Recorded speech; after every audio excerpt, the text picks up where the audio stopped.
బతుకున్నప్పుడు మనిషి ఏం చేసిండు, ఎట్లా బతికిండు అనేది పక్కకు పెడితే, ప్రాణం పోయినాక ఆ మనిషిని గౌరవంగా సాగనంపుతారు.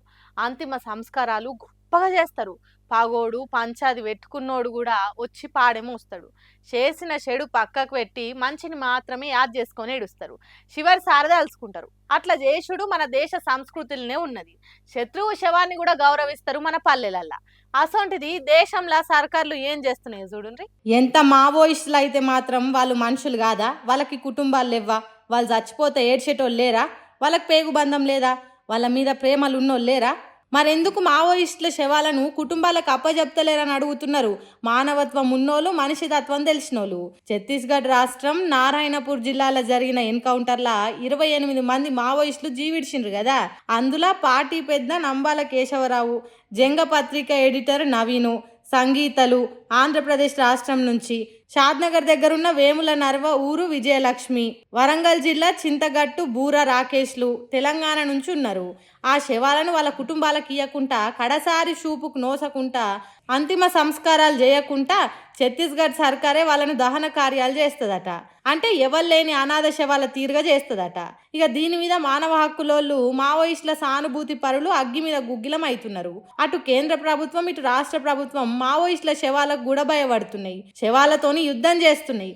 మావోయిస్టులు చేసిన తప్పేంది అని అడుగుతున్నారు. వీర మరణం పొందిన మావోయిస్టులను చూసేటానికి తండోపతండాలుగా జనం వస్తారు. ఒక్క మరణం 1000 ఉద్యమకారులను కంటది.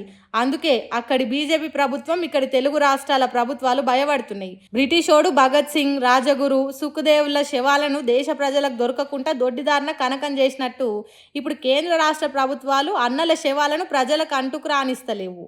అన్నలంటే ప్రభుత్వాలు జనుకుతున్నాయి అంటుర్రు. రామాయణంలో రావణవధ జరిగినాక శ్రీరాముడు తమ్ముడు లక్ష్మణునితోని ఇట్లా అంటాడు: రావణుని మరణం జరిగింది, అతనికి సముచితంగా సగౌరవంగా అంత్యక్రియ జరిపించు అని చెప్పిండు.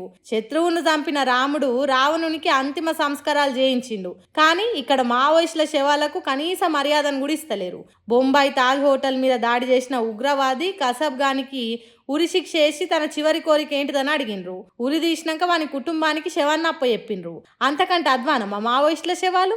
ఇక్కడి జనం కోసం ప్రాణాలను లెక్క చేయకుండా అడవులలో బతికిన మన దేశ పౌరులు వాళ్ళు. అసోంటి వాళ్లను అనాథ శవలం చేసుడు ఎంతవరకు కరెక్టు అంటున్న ఎర్రజెండా పార్టోళ్ళు ఇప్పటికీ ఎన్కౌంటర్ జరిగి వారం రోజులు అవుతున్న శవాలను ఇస్తలేరు వాళ్ళ కుటుంబాలకు.